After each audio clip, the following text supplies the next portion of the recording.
जय श्री कृष्ण। राधे राधे।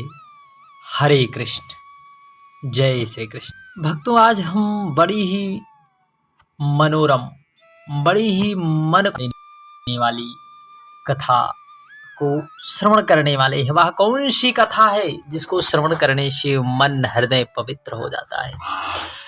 वह है गुरु पूर्णिमा।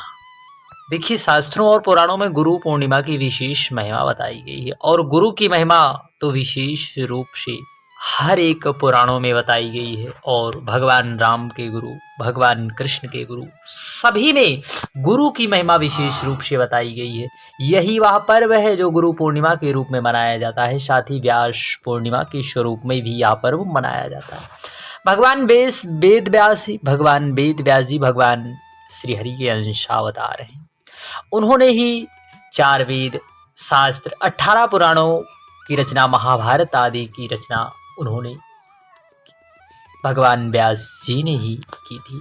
भगवान व्यास जी परम गुरु भी कहे जाते हैं। देखिए, आत्मस्वरूप का ज्ञान पाने के अपने कर्तव्य की याद दिलाने वाला और सद्गुरु के प्रेम और ज्ञान की गंगा में बारंबार डुबकी लगाने वाला और यह पर्व जो पर्व है वही गुरु पूर्णिमा है।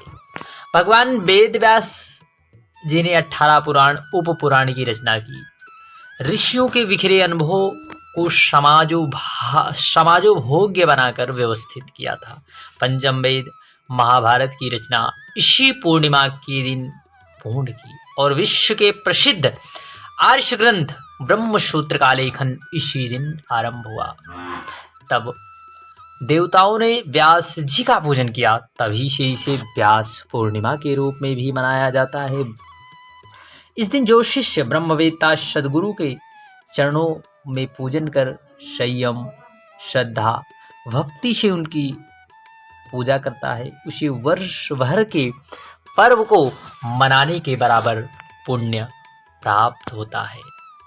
और पूर्णिमा तो तुम मनाते हो, लेकिन गुरु पूर्णिमा तुम्हें मनाती है कि भैया संसार में बहुत भटके, बहुत अटके, बहुत लटके, जहां गए वहां धोखा ही खाया, अपने को ही सताया, अब जरा अपने आत्मा में आराम पाओ।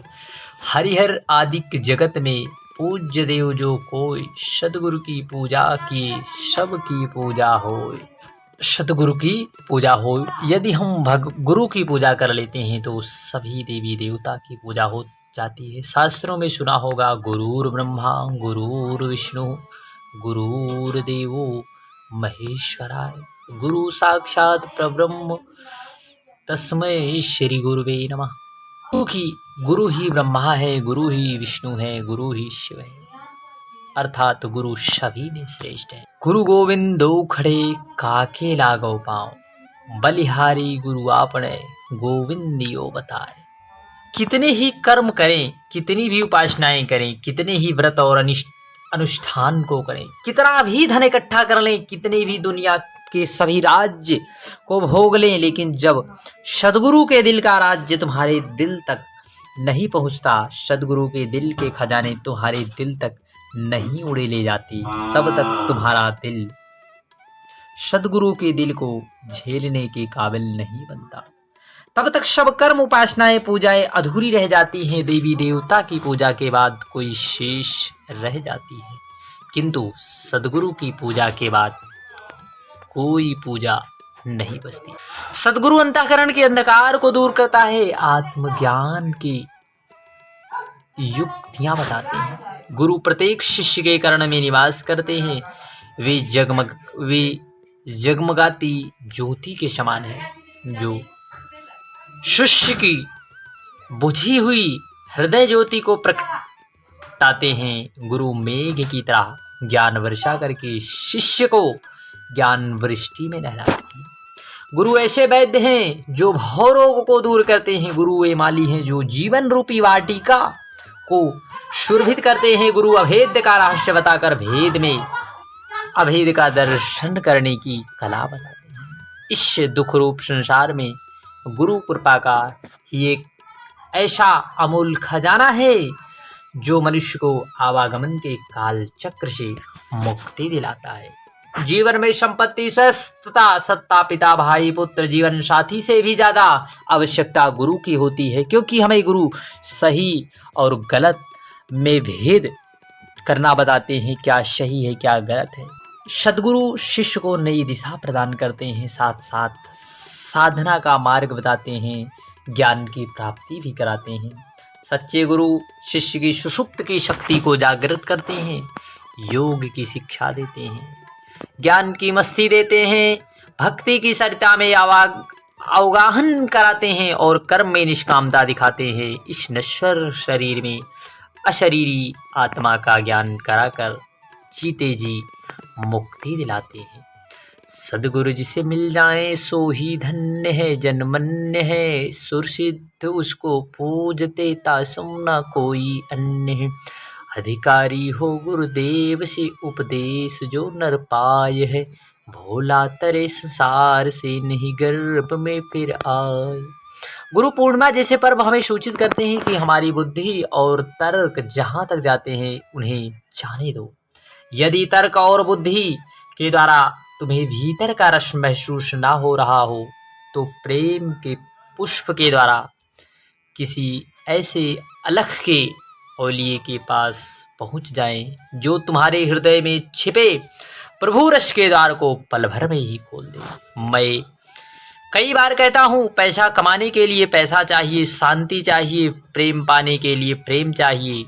जब ऐसे महापुरुषों के पास हम निस्वार्थ निसंदेह तर्क रहित होकर केवल प्रेम के पुष्प लेकर पहुँचते हैं, श्रद्धा के दो आंसू लेकर पहुँचते हैं, तो बदले में हृदय के द्वार खुलने का अनुभव हो जाता है, जिसे केवल गुरु भक्त जान सकता है। औरों को इस बात का क्या पता।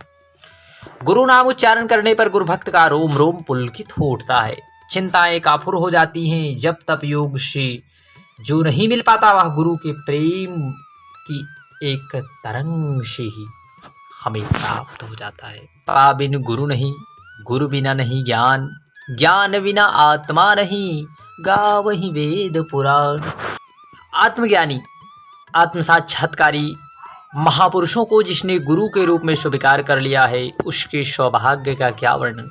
गुरु के बिना तो ज्ञान पाना असंभव है। श्रद्धा वल्लभते ज्ञानम तत्पर संयंत्रेन्द्रिय। हमारा गुरु के प्रति ऐसी निष्ठा भाव रहनी चाहिए और हमें गुरु वचनों पर ध्यान देते हुए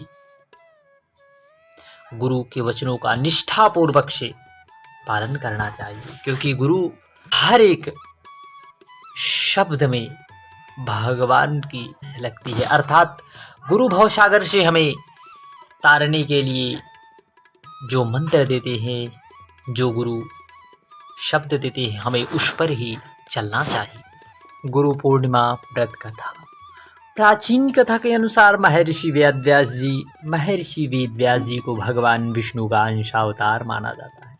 महर्षि वेदव्यास जी की माता का नाम सत्यवती था। उनके पिता का नाम ऋषि पाराशर था।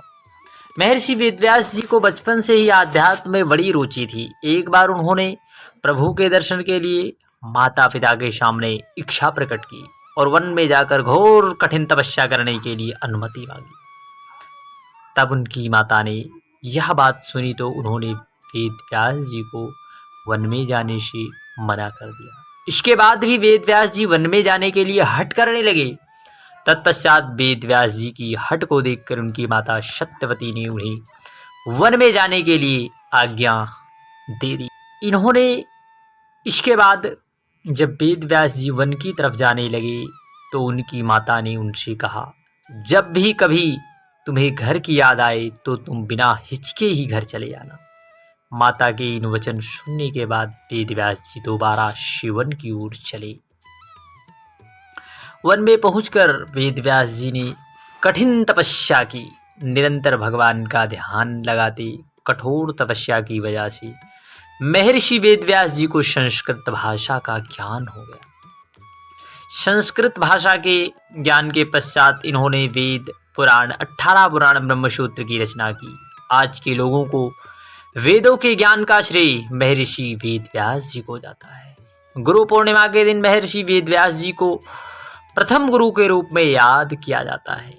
महर्षि वेदव्यास जी को अमर रहने का वरदान प्राप्त है। ऐसा माना जाता है कि आज भी वेदव्यास जी किसी न किसी रूप में हम सभी के बीच उपस्थित रहते हैं। बोलिए भगवान वेदव्यास की